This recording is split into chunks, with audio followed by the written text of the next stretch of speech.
जोरबङ्गलो सुकेपोखरी खण्ड विकास कार्यालयद्वारा 12औं राष्ट्रिय मतदाता दिवस पालन गरिएको जानकारी प्राप्त भएको छ। जोरबङ्गलो सुकेपोखरी खण्ड विकास अधिकारी सामिरुल इस्लामको अध्यक्षतामा सम्पन्न कार्यक्रममा आजको राष्ट्रिय मतदाता दिवसलाई पालन गर्दै नागरिकहरूलाई गणतन्त्र राष्ट्रियभित्र आफ्नो मतको कस्तो महत्व हुन्छ भन्ने विषयमा जागरुक गराउने कार्यक्रमको साथ पालन गरिएको छ। सुकेपोखरी खण्ड विकास कार्यालयको तत्वावधानमा हामी आज यो राष्ट्रिय मतदाता दिवस नेशनल भोटर्स डे 2022 को यो भोटर्स डे को कार्यक्रम हामी आरम्भ गर्न गइरहेका छौँ र हामीमा चाहिँ हाम्रो माननीय खण्ड विकास अधिकारी सर श्री सामिरुल इस्लाम सर हामी माझ हुनुहुन्छ र यसरी नै हाम्रा खण्डका अन्य अधिकारी लगायत ग्राम पञ्चायतका सचिव अनि विभिन्न विद्यालयका शिक्षक शिक्षिका अनि विद्यार्थीहरू हामी माझ आज यस कार्यक्रममा हुनुहुन्छ र आज हामी देशको यो राष्ट्रिय मतदाता दिवस जो इलेक्सन कमिसनको एउटा स्थापित दिवस हो। आज 25 तारिक 1950 को दिन हाम्रो भारतको निर्वाचन आयोगको गठन भएको थियो र यसै दिनलाई विगत हाम्रो इलेक्सन कमिसनले विगत 12 वर्ष अघिदेखि राष्ट्रिय मतदाता दिवसको रूपमा यसलाई हामी पालन गर्दै आइरहेका छौँ। विभिन्न विद्यालयका विद्यार्थीहरू जसले अगावै विभिन्न प्रतियोगिताहरूमा भाग लिएका थिए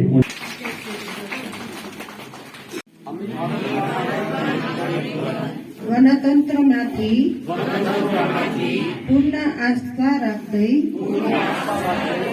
यहाँ शपथ गर्दछौँ कि हामी हाम्रो देशको गणतान्त्रिक परम्परा पक्षपातविहीन स्वतन्त्र शान्तिपूर्ण गणतान्त्रिक मतदानको मर्यादालाई जोगाइराख्नेछौँ एवं प्रत्येक चुनावमा निडर भई कुनै प्रकारको धार्मिक जातिगत वर्णगत संगठनिकगत भाषागत जस्ता विचारमूलको प्रभाव तथा दबावमा नपरी आफ्नो मताधिकारको प्रयोग गर्नेछौँ। Thank you. National voters day लाई सफलतापूर्वक हामीले यो आयोजना गर्न अघि अन्तर्विद्यालय ड्रइङ अनि एसे राइटिङ कम्पिटिसन हामीले अगावै सम्पन्न गरेका थियौँ र उहाँहरू अन्त स्कुलका विद्यार्थीहरू जसले फर्स्ट सेकेन्ड थर्ड पोजिसन उहाँहरूले प्राप्त गर्न सफल बनेका छन् उहाँहरू हामी माझ हुनुहुन्छ र हामी आज उहाँहरूलाई यो सरको बाहुलीबाट सर्टिफिकेट प्रदान गरेर उहाँहरूलाई पनि हामी सम्मान जनाउनेछौँ र म यहाँबाट प्रथममा हामी एसे राइटिङ कम्पिटिसनका विद्यार्थीहरूलाई यहाँ बोलाउन चाहन्छौँ।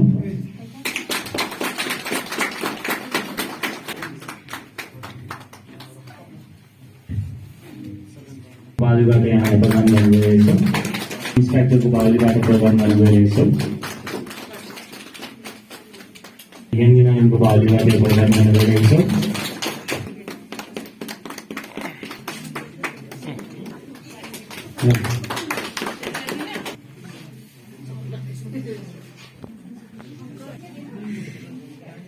अनि अतिरिक्त निर्वाचन र उहाँ 23/260 देखि 270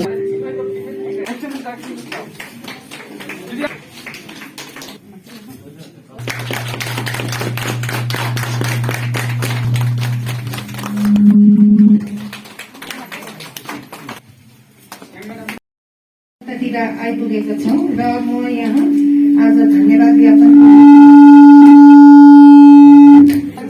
म उपस्थित छु र हरेक साल हामीले 25 जनवरीमा हामीले राष्ट्रिय मतदाता दिवस हामीले मनाउने गर्छौँ र त्यसै गरिकन अघिल्लो सालमा हामीले चाहिँ यो म्याराथन हामीले राखेको थियौँ है, र हामीले एकदमै राम्रो प्रकारले त्यो दिन म्याराथन अर्गनाइज गरेर सबै नानीहरूले पनि पार्टिसिपेट गरेका थिए र यो पालि चाहिँ कति कोभिडको प्रोटोकल फलो गर्नुपर्नाले हामीले म्याराथनहरू राख्न पाएनौँ र हामीले यो सानो प्रोग्राम गरेका थियौँ र यसमा तपाईँहरू सहभागी हुनुभयो। यसको निम्ति हामी तपाईँहरूलाई खण्ड विकास कार्यालयको तर्फबाट धेरै धेरै धन्यवाद दिन्छौँ र विशेष गरी हाम्रो स्कुलका टिचर्स अनि स्टुडेन्टहरू जति पनि हुनुहुन्छ उहाँले जुनै पनि कार्यक्रम हुँदा पनि नहिचकिचाइकन उनीहरूले 2 दिनको टाइम दिँदा पनि उहाँहरूले नानीहरूलाई प्रिपेयर गराएर उहाँहरूले यहाँ लिएर आउनुहुन्छ है। र हामीले हिजो अस्ति नेताजी बर्थडेमा पनि नानीहरूले पार्टिसिपेट गरेका थिए, क्विज कम्पिटिसनमा, ड्रइङ कम्पिटिसनमा, एसे राइटिङमा। उनीहरू हरेक माने कम्पिटिसन हामीले जुन चाहिँ प्रोग्राम राख्छौँ त्यसमा हरेक स्कुलको हामीमाथि ठुलो तपाईँहरूले हामीलाई माने तपाईँहरूले हामी सहभागी हुनुभएको छ। यसको निम्ति तपाईँहरूलाई सर्वप्रथम म स्कुलको नानीहरू अनि टिचर्सहरूलाई धेरै धेरै धन्यवाद दिन्छु। त्यस्तै गरिकन हाम्रो बिएलओहरू super First of all, I'd like to express sincere thanks to all of you for gathering here to celebrate 12th National Voters Day. And we are celebrating this day with the theme of making election inclusive, accessible and participative. Inclusive, that means in election in India, you know, in Article 326, it is clearly mentioned that election to the House of the People and legislative assemblies of the state shall be on the basis of adult suffrage. And in India, who is adult? Simply the people who are becoming 18 years and more. So, inclusive means people who are becoming 18 years all have the right to participate in the electoral franchise. They have the right to, simply they have the right to vote. Accessible on the basis of caste, creed and religion. Right now we have taken oath. So there is no hindrances. Such people can cast vote, such people cannot cast vote. There is no discrimination in the Election Commission of India as well as that not mentioned in our constitution itself. So election is accessible for all.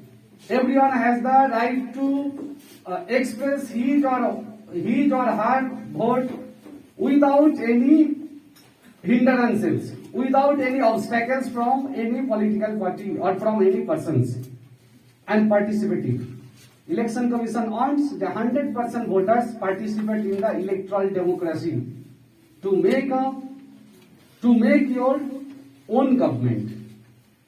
And Election Commission all time promotes no voter to be left behind. So today I am taking this opportunity to request you, whenever election comes, please do franchise your vote.